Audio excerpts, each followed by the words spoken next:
Effect ہو رہا ہے, جو ہم نے فسکل سائڈ سے ٹیکسیشن اکٹھا کرنا ہے, اور میکرو سائڈ سے بھی ہمارا افیکٹ ہو رہا ہے, کیونکہ ہماری پیٹرول پرائسز جو ہیں وہ آئل پرائسز وغیرہ سب بہت افیکٹ ہو رہی ہیں. پلس ہمارے جو LNG قطار سے آتے ہیں, ان کی انفراسٹرکچر جو ہے LNG کے, ان کے لنکس ہیں, ان کو اتنی بڑے طریقے سے تباہ کیا گیا ہے کہ اگر وہ دوبارہ ہمیں ان کی پروڈکشن دوبارہ سٹارٹ ہو جاتی ہے اور وہ آگے سپلائی بھی ہماری ہو جاتی ہے, اٹ از ریزیوم, تو تب بھی ہمیں ہائی پرائسز دینی پڑیں گی, کیونکہ جتنی بھی کاسٹ ہوتی ہے ایٹ دی اینڈ وہ کنزیومر کو ہی لینی پڑتی ہے. اچھا, جس کی وجہ سے پاکستان میں اس وقت پیٹرول پرائسز بہت زیادہ ہیں, اور ٹیکسز تو ہمارے اس کبھی کم ہو نہیں سکتے جب تک ہم اپنے IMF کو قرضہ دے کے وہاں سے اپنی جان چھڑا نہیں سکتے. ایک طرف یا دوسری طرف سے ہم نے ٹیکس بیس کو پورا کرنا ہے. اگر ہم IMF پروگرام میں نہ ہوتے تو جتنی ہماری بجلی فاسل سے پروڈکشن ہو رہی ہے اس کی جگہ ہم لوگ اپنی رینیویبل سے پروڈکشن کرتے, ہماری انڈسٹری بھی پوری چلتی, ہمارا آؤٹ پٹ بھی پورا ہوتا, ہماری ایکسپورٹس پہ بھی اثر نہ پڑتا.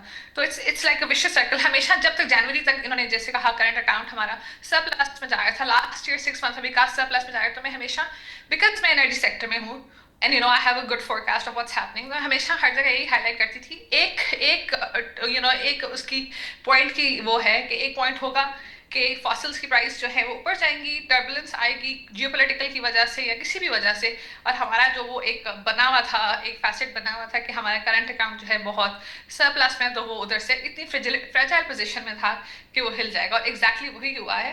اور اس وقت جو ہے I think Pakistan is one of the worst hit countries because of the lack of strategic reserves, plus کیونکہ کمرشل سائڈ جو ہے وہ اس کے ریزرو رکھتی ہے آن اے پرائیویٹ لیول, اور یہ 28 days کے بھی نہیں ہے. ان تھیوری دیر اونلی 15 days fortnight جو میں like after every fortnight Friday کو prices جو ہے وہ ریکیلیبریٹ ہوتی ہیں, اور صرف 2 weeks کا ریزرو ہے ہمارے پاس, وہ بھی کمرشل سائڈ پہ. تو جب کمرشل سائڈ پہ ہوتا ہے, اور یہ جو آپ کہہ رہے تھے نا کہ فیوچر میں تو بائنگ کی جاتی ہے, لیکن جیسے ہی جو حالات خراب ہوتے ہیں تو وہ جو والیٹیلٹی ہوتی ہے وہ پرائس کے اندر بلٹ ان ہو جاتی ہے اور ہورڈنگ سٹارٹ ہو جاتی ہے, جو نہیں ہونی چاہیے. تو ہورڈنگ سٹارٹ ہو جاتی ہے, اور کیونکہ آئی ڈونٹ نو کہ سب کی ریگولیشن ہے پاکستان میں یا نہیں ہے, تو وہ جو پرائسز جو ان کے پاس ریزرو ہوتے ہیں اس کی بھی پرائسز وہ چڑھا دیتے ہیں. اور جب فیوچر بائنگ ہوتی ہے 30 days سے اوپر پیٹرول کی ایٹ لیسٹ فیوچر بائنگ نہیں ہوتی, جب 30 days, تو اب آپ دیکھیں 7-8 week میں وار جا رہی ہے, تو obviously وہ ساری جتنی والیٹیلٹی ہے, شارٹیج ہے, فیوچر سپلائی کی انسرٹنٹی, وہ ساری پرائس میں بلٹ ان ہو جاتی ہے. ہمارے پاس کوئی جگہ تو ہے نہیں کہ ہم خرید کے بھی رکھیں, تو اس کی وجہ سے ہم ورسٹ آف ہیں. ابھی پچھلے ہفتے LNG بہت مہنگے داموں میں خریدی گئی, اور دس واز پبلک نیوز کہ وہ ڈاکیومنٹس اس پہ LNG کی خریدی گئی, وہ بہت اچھی طریقے سے سرکولیٹ بھی کیے گئے, کیونکہ پینک بائنگ ہوئی, بالکل LNG نہیں تھی, اس نہ ہوتی تو گھروں میں گیس آنا بند ہو جاتی, اور طرح طرح کے اور مسائل ہو جاتے. تو جس قیمت پہ اور جس رفتار سے ہم خرید رہے ہیں, آئی تھنک اس کو تو لانگ ٹرم بینیفٹس آئی سی دیم بیونڈ 2028. وار ختم بھی ہو جائے تو اس کے بھی 2-3 سال اور لگیں گے کہ ہمارا جس طرح سے خزانہ چل رہا ہے. سو دیٹس مائی سمری آن دس. بڑی تشویشناک بات ہے. ڈاکٹر وسیم صاحب, کیونکہ اسٹریٹس آف ہرمز ابھی تک بند ہے, اور اسٹریٹس آف ہرمز جب تک نہیں کھلتی, میرا خیال ہے کہ پیٹرولیم پرائسز اس طرح سٹریس رہے گا اور بڑھتی چلی جائیں گی. اور اگر یہی صورتحال رہی تو ہمارا جو سالانہ بجٹ ہے وہ بھی آ رہا ہے, اور IMF پروگرام کے اندر بھی ہم شامل ہیں. اس کے ساتھ ساتھ ہم ڈیپینڈنٹ تھے اپنی ایگریکلچر کے اوپر, اپنی ایکسپورٹس کے اوپر, اپنے ریمیٹنس کے اوپر, اور ہماری جو ایکسپورٹس ہیں وہ تو پہلے بہت ڈکلائن کا شکار ہیں. اب ریمیٹنس اور ایگریکلچر وہ بھی اس وقت خطرے میں نظر آ رہی ہیں. آپ کیا سمجھتے ہیں کہ ہماری اکانومی کو اس وقت سہارا دینے کے لیے کون سا ایسا سیکٹر رہ گیا ہے کہ جس کے اندر کوئی امید کی کرن نظر آ رہی ہو؟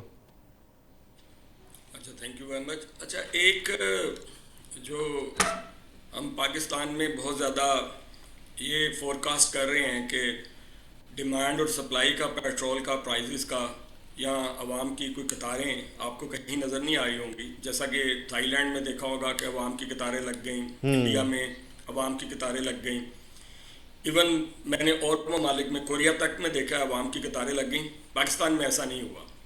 اس کی ایک بات تو سمجھ آ رہی ہے کہ ہماری پیٹرول کی جو سپلائی ہے انٹرپٹ نہیں ہوئی جیسے باقی ممالک کی ہوئی, کیونکہ ہمارے ایران کے ساتھ تعلقات اچھے تھے. جو اوور آل افیکٹ آیا ہے نا وہ پرائزز پہ آیا, کیونکہ انٹرنیشنل پرائزز بڑھ گئیں, اور جیسا کہ ہمیں پتہ ہے کہ 25% ہم انڈیجنسلی پروڈیوس کرتے ہیں اور 75% امپورٹ ڈریون ہے. اس میں بہت زیادہ ہماری گورنمنٹ کی پالیسی کے تسلسل کا بھی تعلق ہے. دیکھیں, جب گورنمنٹ نے یہ سولر پالیسی بنائی 2 سال پہلے یا 3 سال پہلے, عوام کو ایک لالی پاپ دیا کہ گھروں میں سولر لگائیے, انڈیجنس بجلی پروڈیوس کیجیے, آلٹرنیٹیو انرجی پہ جائیے. عوام ساری اس کے پیچھے لگ گئی جیسا کہ لگنا بھی چاہیے تھا، لیکن ابھی تک وہ اس پہ کلیئر نہیں ہے کہ ہم نے کیا سٹینس لینا ہے. اگر آپ ایک لمحے کے لیے ازیوم کیجئے کہ اگر یہ سکسیسفل پالیسی ہوتی تو آج ہمارا جو امپورٹ بل ہے وہ 20-25% کم ہو چکا ہوتا. سیم دا کیس ود وہ جو الیکٹرک گاڑیاں ہیں، وہ سال 2 سال پہلے جب نئی نئی یہ گورنمنٹ آئی میاں صاحب کی، اور کیئر ٹیکر گورنمنٹ تھی انفیکٹ، تو اس وقت یہ بہت زیادہ نعرہ لگا رینیویبل انرجی کا کہ ہم نے آلٹرنیٹ انرجی پہ جانا ہے، اپنا امپورٹ بل کم کرنا ہے. اور اس پہ بھی ہم نے 2 غلطیاں کی. پہلی غلطی کی، اگر گاڑیاں منگوا رہے ہیں تو امپورٹ کر کے منگوا رہے ہیں، انڈیجنس پروڈیوس نہیں کر رہے، ٹیکنالوجی ٹرانسفر نہیں کر رہے. سملرلی اگر ہم سولر منگوا رہے ہیں، پلیٹیں امپورٹ کر رہے ہیں، باقی چیزیں انورٹر امپورٹ کر رہے ہیں، پاکستان میں نہیں لگا رہے.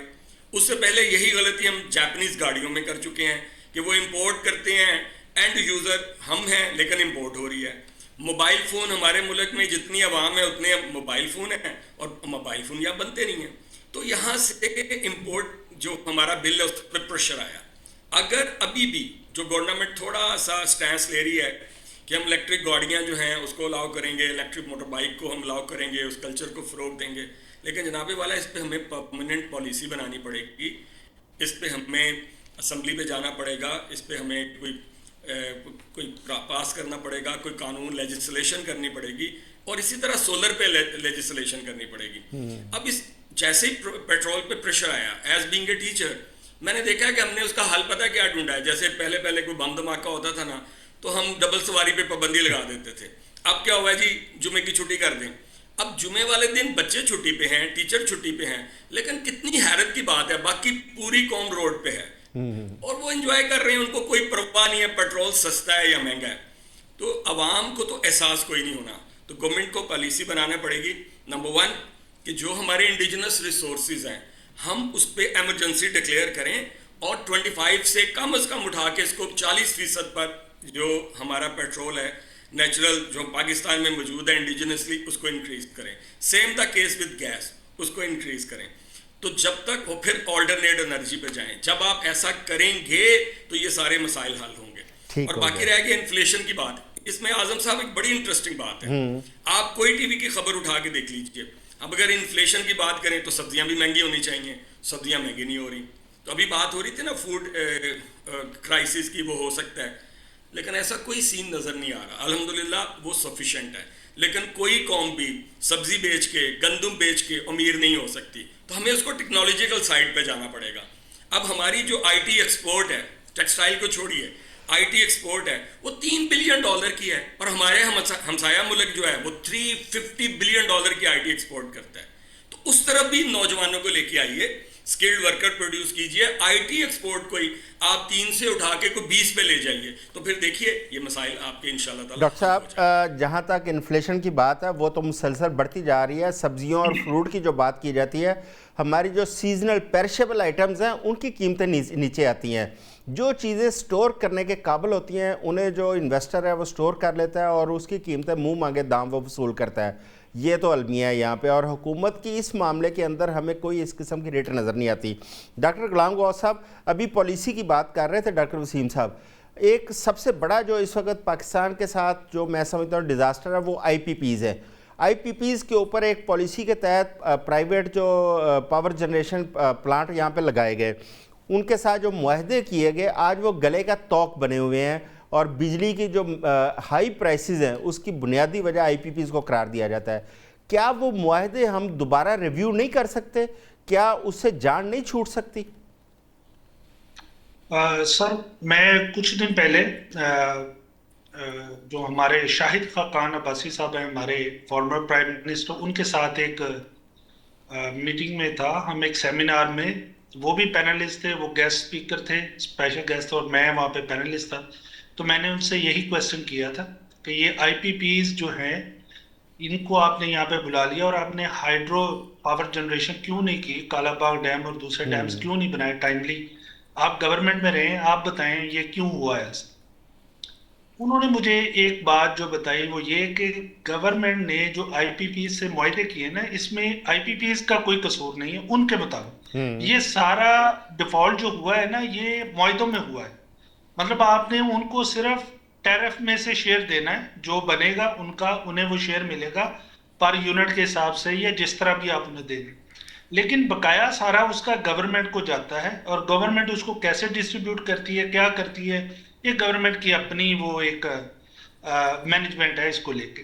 لیکن ان کے مطابق یہ جتنا بھی اس کے آئی پی پیز کی وجہ سے آپ کو پریشر فیل کرنا پڑ رہا ہے, یہ سارا کا سارا ان برے یا ان مطلب مس کیلکولیشن ہوئی ہے ایگریمنٹ کرتے ہوئے جس کی وجہ سے یہ سارا کچھ ہوا. بہرحال یہ تو ایک چیز ہے, میں اب اس کو تھوڑا سا ایکسٹینڈ کرتا ہوں. ابھی سر نے کہا کہ ہماری جو فوڈ پرائسز ہیں وہ انکریز نہیں ہو رہی ہیں سو آن. اصل میں بات یہ ہے کہ یہ ایک لیگ پیریڈ کے بعد نئی کراپ آتی ہے, جب نہیں آئے گی اس کی کاسٹ آف پروڈکشن ساتھ مل کے دوبارہ جب وہ مارکیٹ میں آئے گی تو یقیناً ابھی چونکہ ہر چیز مہنگی ہو چکی ہے تو اس کی وجہ سے اس کی پرائسز پھر ایک لیگ پیریڈ کے بعد افیکٹ ہوتی ہیں. جیسا کہ ایس پی آئی آپ سمجھتے ہیں بیسک نیسیسٹیز کا انڈیکس ہے, سینسٹیو پرائس انڈیکس. اب سینسٹیو پرائس انڈیکس جو ہے وہ 14% پہ چلا گیا, سی پی آئی آپ کا 10% سے زیادہ ہو گیا year to year growth. Doctor صاحب آج نا ہمارے پاس ٹائم بڑا شارٹ ہے آج, تو میں دوبارہ انشاءاللہ کسی دن اس پہ ڈیٹیل ایک کریں گے. میں ڈاکٹر وسیم صاحب آپ کی طرف آؤں گا. یہ جو پالیسیز کے اوپر بات ہوئی تھی مجھے شارٹ آنسر چاہیے. اب یہ ایل این جی کے اوپر بھی ہمیں پیٹرولیم منسٹر کہہ رہے ہیں کہ وہاں پہ بھی کیپیسٹی کی ہم پیمنٹس کر رہے ہیں. یہ کیپیسٹی پیمنٹ سے کیسے جان چھوٹے گی جو پوری قوم کے اوپر دباؤ بڑھ رہا ہے؟ دیکھیں جو ہم نے آئی پی پی کے ساتھ ایگریمنٹ کیے ہوئے ہیں نا, ڈاکٹر صاحب کہہ رہے ہیں نا کہ اس کو گورنر جو سابق وزیر اعظم صاحب تھے انہوں نے کہا کہ غلطیاں ہوئیں. بیسیکلی غلطیاں نہیں ہوئی, ان کو ایکسٹینڈ کیا گیا. اگر 25 سال بعد وہ اینڈ ہو رہے تھے تو ان کو اینڈ کر دینا چاہیے تھا. اگر کوئی غلطی تھی تو اس کو ریکٹیفائی کرنا چاہیے تھا. اگر دوبارہ ایگریمنٹ میں جانا ہے کوئی عوام کے مطابق ایگریمنٹ بنانا چاہیے تھا نا, آپ پہ بندوق رکھ کے امپوز تو نہیں کیا گیا نا. اور یہ جو بار بار ٹیلی ویژن پہ آتا ہے اور عوام کے پاس آتا ہے کہ اس میں بہت سارے لوگوں کے سٹیکس ہیں جو خود گورنمنٹ میں ہیں, تو اس کو کلیئر ہونا چاہیے کہ یہ گورنمنٹ کے سٹیکس نہیں ہے, تو اکارڈنگ ٹو گورننس نہیں ہے. تو آئی پی پیز کے جو ایگریمنٹ ہے وہ پاکستان کے گلے بنے ہوئے ہیں, گلے میں پڑے ہوئے ہیں. اور دوسرا یہ بات تو طے ہے کہ پچھلے دنوں میں جب یہ پرائزز بڑھانی تھی یا عوام کو فائدہ دینا تھا جیسے باقی گورنمنٹ میں کیا, انہوں نے کیا کیا کہ پیٹرول کی قیمت فرض کرو 100 روپیز ہے کاسٹ, اور 80 روپے اس کے اوپر ٹیکس ہے, تو انہوں نے 2 ماہ کے لیے ٹیکس ختم کر دیے. لیکن ہم آئی ایم ایف کے پاس گئے صرف ٹیکس کم کروانے کے لیے, اور آئی ایم ایف نے اسٹیٹ ریفیوز کر دیا, جی آپ ٹیکس کم نہیں کر سکتے, آپ عوام کی جیب سے پیسے نکالیں. وہ اپنی جگہ سچے ہیں, انہوں نے ہمیں ادھار دیا ہوا ہے, انہوں نے پیسے واپس لینے ہیں. تو یہ اسی طرح ہو سکتا ہے کہ ہم ایمرجنسی ڈکلیئر کریں, انرجی ایمرجنسی ڈکلیئر کریں, سٹ ٹوگیدر, ان کمپنیوں کو بھی دیا جائے اور اس کا راستہ نکالا جائے. بہت شکریہ ڈاکٹر صاحب, بہت شکریہ. ہمیں فوری طور پر انرجی ایمرجنسی کی ضرورت ہے تاکہ ان پرائسز کو کنٹرول کیا جا سکے اور عوام کو فائدہ پہنچایا جا سکے. پاکستان کے اندر جوڈیشری کے اندر ہمیں ایک نیا بھونچال نظر آ رہا ہے. اس سے پہلے ہم لیں گے ایک شارٹ بریک کے بعد آتے ہیں, ہمارے ساتھ رہیے گا. Welcome back. ہم بات کر رہے تھے پہلے ایران امریکہ جنگ پہ, پھر ہم نے پاکستانی اکانومی کو تھوڑا ڈسکس کیا. اب ہم بات کریں گے جوڈیشری کے اندر جو ایک نیا بحران نظر آ رہا ہے آگے. اسلام آباد ہائی کورٹ کے 3 ججوں کے مختلف صوبوں کے اندر تبادلے کیے گئے ہیں, جو کہ کہا جا رہا ہے کہ بالکل آئین کے مطابق کیے گئے ہیں. 27ویں آئینی ترمیم اس کو مد نظر رکھتے ہوئے یہ تبادلے کثرت رائے سے یہ تبادلے کیے گئے ہیں. اس حوالے سے ہم بات کریں گے. ہمیں جوائن کیا ہے سینئر قانون دان ہیں جناب اظہر صدیق صاحب. اظہر صاحب, یہ 3 ججوں کا تبادلہ کیا ہے اسلام آباد ہائی کورٹ سے. اس سے پہلے کوئی ایسی اگزامپل نہیں ملتی کہ کسی ہائی کورٹ کے ججز کو دوسرے صوبوں کے اندر ٹرانسفر کیا جائے. یہ 27ویں آئینی ترمیم کے اندر یہ ایک پروویژن اس میں رکھی گئی کہ ججوں کے تبادلے کی. اچھا, اس پہ ایک پٹیشن بھی دائر ہوئی ہے. اب کیا مستقبل دیکھ رہے ہیں آپ اس کا؟ بہت شکریہ اعظم چوہدری صاحب. بنیادی طور پر 26ویں اور 27ویں ترمیم کا ایجنڈا یہ تھا, یعنی ابھی انفنش ایجنڈا کچھ اور بھی پڑا ہوا ہے, یہ نہیں کہ یہاں ختم ہو گیا کام. اچھا, یہاں بنیادی طور پر یہ دیکھیں نا, جو طے شدہ ہے کہ یہاں کی عوام کو بے اثر کر دینا ہے, یہاں طاقتور مافیا کو فائدہ دینے ہیں, اور جو کوئی اپنے طریقے سے سسٹم کو لے کے چلانا چاہتا ہے. یعنی اس وقت پوچھنے والا صرف ایک عدلیہ ہی رہ گئی تھی نا, باقی تو بیوروکریسی کی گٹھ جڑ سامنے آ گئی. حکمران مافیاز کی شکل میں بن کر آ گئے سامنے. ایک عدالتیں تھی جو چیک اینڈ بیلنس کرتی تھی. اس میں سب سے پہلی بات کیا ہوئی کہ سب سے پہلے انہوں نے ہمیں ٹرک کی بتی کے پیچھے لگایا کہ جوڈیشل ایکٹیویزم. ابھی آپ بنیادی حقوق کا ستیہ ناش ہو گیا. لاہور ہائی کورٹ کی مثال لے لیں, اس وقت تقریباً 76,000 کیس فائل ہوئے ہیں پچھلے سال, جو 1.5 لاکھ ہوتے تھے, 1.5-2 لاکھ, اور اس پہ اعتراضات کتنے ہیں, 1,76,000. یعنی انصاف کے دروازے بند کرنے کے لیے یہ طریقہ کار ہے. میں صرف ایک بات بتا رہا ہوں آپ کو. پھر کیا کہ جو جج پہلے ہوتا تھا کہ ایک جج سے کیس ٹرانسفر کر کے دوسرے جج کے پاس نہیں لگایا جا سکتا تھا, اب تو وہ چیف جسٹس کو اتنا طاقتور بنا دیا. بتایا یہی کہا تھا کہ چیف جسٹس کے اختیارات ختم کرنے ہیں. سپریم کورٹ میں آئینی بینچ بنے, آئینی عدالت بن چکی اتنی بڑی, اور ہماری جرسپروڈنس کا ستیہ ناش کر دیا. اور آپ غور کریں اس بات کو سامنے رکھتے ہوئے, بنائی آئینی بینچ تھا, لیکن آرٹیکل 63A کے تحت نیب کی اپیلیں بھی آئینی بینچ کے سامنے جائیں گی. سارا کچھ یعنی سپریم کورٹ تو ختم کر دی, اور اس کے پیچھے چل کیا ہے کہ ہائی کورٹوں کو بھی کنٹرول کرنا. اگر آئینی بینچ بنانے تھے تو آئینی بینچ ہائی کورٹوں میں کیوں نہیں بنائے گئے؟ آج بھی دیکھیں نا, کوئی جج مرضی نے کام نہیں کر رہا. مجھ سے پوچھیں یہاں فوجداری کے کیسز سن رہے ہیں یا دیوانی کیس سن رہے ہیں, وہ آئینی کیسز سن رہے ہیں یار. یعنی خدا را یار. اور یہاں آزادی کیا رہ گئی ہے؟ جو جج مرضی کا فیصلہ نہیں کرتا اس کو ٹرانسفر کر دو اٹھا کر. اور یہ جو کہا جا رہا ہے نا کہ جمہوری نظام ہے, کیا جمہوری نظام ہے؟ جو جوڈیشل کمیشن نے بنایا ہے کہ اب ججز کو تعینات کرنے کے لیے, ٹرانسفر کرنے کے لیے کون لوگ ہیں؟ ہائی کورٹوں کے ججز آپ نے جونیئر لگائے, چیف جسٹس. پھر آپ نے آئینی بینچ, آئینی عدالت جو بنائی, اپنی مرضی کے جج لے کر گئے آپ. تو حکومت وقت نے ٹوٹل کنٹرول حاصل کر لیا ہوا ہے, اور یہ ان کو اندازہ نہیں, کل ان کی نہیں حکومت ہوگی, کوئی اور حکومت ہوگی, اور وہ ان کے ساتھ کیا حال ہوگا آپ سوچ نہیں سکتے. اب جو ججز کھڑے ہونے والے تھے ان کو یعنی آرٹیکل 200 میں ترمیم کی گئی, ججوں کو ان کی مرضی کے بغیر. پہلے تھا کہ آپ اس کی مرضی کے بغیر جو ہے نا نہیں لے جا سکتے تھے, آپ اس کی کنسنٹ لازمی تھی. اب کنسنٹ کا پروسیس ہی ختم کر دیا سارا, اور آپ نے دیکھ لیا, چلے اسے کوئی فرق, یعنی یہ تو محسوس کر رہے ہوں گے بڑا تیر مارا, لیکن آپ نے عدالتوں کی ڈلیوری ستیہ ناش کر دی ہے. اب کوئی آزاد اور خود مختار جج اگر فیصلہ بھی کرنا چاہے, میں 3-4 کیسز آپ کے سامنے بتا دیتا ہوں. یعنی مثال کے طور پر جماعتی بنیادوں پر لوکل گورنمنٹ کے الیکشن ہونے تھے, ایک جج صاحب سننے تھے, اتنا اہم کیس سننے تھے, ان کو ٹرانسفر کر دیا. پنجاب ڈیفیمیشن ایکٹ جو ہے وہ ایک جج صاحب سن رہے تھے, وہ جب وہ روسٹر پہ تھے تبھی پتہ لگ گیا تھا ان کو رہنے نہیں دینا, ٹرانسفر کر دینا ہے. وہ بعد میں چلے بہانہ ایک بنایا کہ لارجر بینچ کی طرف لے کے جائے, لیکن ان جج صاحب کو پھر بھی ٹرانسفر کر دیا گیا. یعنی یہاں میں نام لے سکتا ہوں, جسٹس شاہد کریم, جسٹس ساجد محمود سیٹھی, جسٹس امجد رفیق, جسٹس چٹا صاحب جو ہیں, یعنی ان کے پاس کیس ہی نہیں لگا رہے. مزمل اختر شبیر کو آپ نے اٹھا کر سائڈ پہ بینچ پہ لے آگے چلے گئے. یعنی کیا کہہ رہے ہیں؟ سمجھنا یہ ہے کہ آپ نے عدالتیں ختم کر دی, اور قصوروار اس میں ایک ہی بندہ ہے, اس کا نام قاضی فائز عیسیٰ ہے. تاریخ اس کو یاد رہے گی. یعنی اس کے کرپشن کے ثبوت سارے دبا دیے گئے, باتیں بڑی وہ کرتا رہا, فیض آباد دھرنے کے کیس میں بیوقوف بنایا, اور ساری قوم بیوقوف بنی. اچھا اظہر صاحب, جو جسٹس سرفراز ڈوگر صاحب کو جو تبادلہ کیا گیا تھا لاہور ہائی کورٹ سے اسلام آباد ہائی کورٹ میں, وہ بھی اسی آئینی ایک شق کے تحت کیا گیا تھا؟ ہاں, وہ بنیادی طور پر اس وقت یہ تھا کہ جج کی مرضی شامل تھی. یعنی اب آگے جج کی مرضی ختم کر دی ہے, ٹھیک ہے نا جی. اس وقت یہ ہوتا تھا کہ سرفراز ڈوگر صاحب آنا چاہتے تھے, ان کی مرضی شامل تھی, وہ آگے, ٹھیک ہے نا جی.